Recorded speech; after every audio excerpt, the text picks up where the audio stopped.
setup. Last night I did a walkthrough of doing inputs for a registration form. So that was a guided one through Free Code Camp. They walked me by line by line. And today the project is going to be is to create a registration form on my own.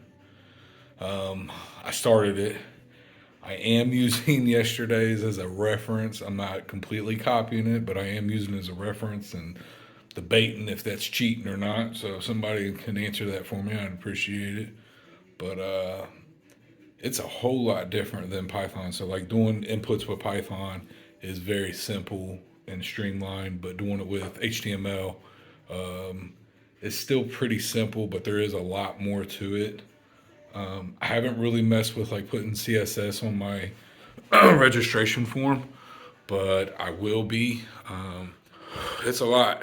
It is a lot, but I feel motivated and I want to keep going. So today's inputs and registration forms.